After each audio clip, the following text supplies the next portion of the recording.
Mommy Ann made me buy this. Ayan, may bago na naman tayong reco. Tapos sa budol tayo. Tapos maganda talaga siya. Ito yung Kim Muse Color Changing Makeup. So, 4-in-1 ito. Ganda to kapag sobrang nagmamadali ka din. Tapos ang ganda ng packaging niya. Like, naiikot na ganyan.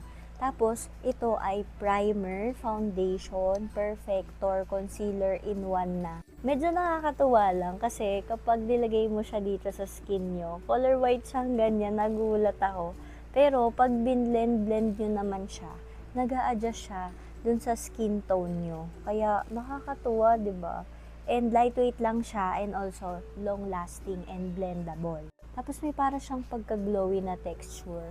Kaya parang super healthy. Tignan yung skin nyo pag nilagyan nyo siya nito. Siyempre, hindi mawawalang application part. So, ayan, gulat na gulat ako. Nakakatuwa yung packaging niya talaga. Ayan na nilalagay na natin siya sa face natin. Trust the process kasi na-adjust talaga siya sa skin tone natin. Madali lang din talaga siya ma-blend. So, ito na kinalabasan ng makeup natin. Diba? Super fresh siya lang. Ang ganda ng base natin dito. Makinis at healthy. And nag-adjust siya sa skin tone ko.